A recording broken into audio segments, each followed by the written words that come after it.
Bir адамдан bir китеп долбоорунун алкагында Көкжаңак шаарынын тургундарынан жүздөгөн китептер чогултулду. Мындай демилгени Көкжаңак шаарынын демилгелүү жаштары колго алышкан. Топтолгон китептер Борбордук китепканага тапшырылды. Иш-чара шаардын Борбордук стадионунда орун алып, чакан концерт менен коштолду. Ушулардын бардык китептерди элдер чогултуп беришкен. Biz çoğultup alganбыз.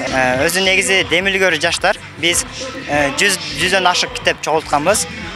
Hazır bolsa bul jaka Көкжаңактын тургундары дагы андан да көп китеп алып келип тапшырып жатышат. Жаштардын демилгеси менен китептер жаңыланмай болду. Мындай сүйүн үчүн Борбордук китепкананын жетекчиси да жашырган жок. Айтымында мекемеде мындай муктаждык болуп келген. Биздин китепканада мурунку эски китептер аябай көп эле. Ошол себептен мына жаштардын ушул уюштуруп аткан долбоорго мен терең ыраазычылык билдирем. Булар мына өзүңөр көрүп турасыңар, баятадан бери аябай көп китептер келип атат. Мэрия тарабынан азыр кандай гана долбоорлор болбосун, кандай гана иш-чаралар болбосун, ар дайым биз колдойбуз. Өзгөчө жаштарды биз дайым колдоп келгенбиз, мындан ар дагы дайым колдойбуз. Бул иш-чаранын дагы ошо негизги уюштуруучулары бул жаш мектеп окуучулары.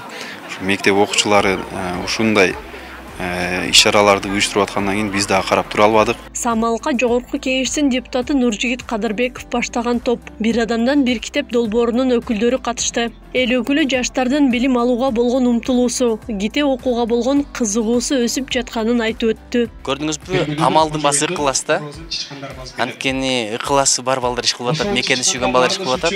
Бул жакта эми китеп маселеси, имам маселеси, адеп маселеси. Бүгүн караңыз, бүгүн эле Кара Дарыяда болдук, Шийдеде болдук, Акпанда болдук. Андан мурда эртең менен 3 кооз деген айыл бар экен, жаңа ачыды. Ошол жакта болдук. Мына 5-чи жер ушу жер Көкжаңак болуп атат да. Ушундай ойго балдар бар. Анан 1000 адамды ойго түшүш үчүн бир ойго адам жетиштүү деп коет. Ошундай балдарыбыз көбөйүп баратат. Кудай калса биздин келечегибиз кең. Эске салсак, демилгелүү жаштар Көкжаңак тобу буга чейин башка долбоорлор менен иштешип, шаардагы эс алуу багындагы шарттарды жакшыртышкан. Бүгүнкү күндө Көкжаңак шаарында 12 миңден ашуун калк жашайт. Акылай Карабаева, Замирбек Тойчубаев, Регион.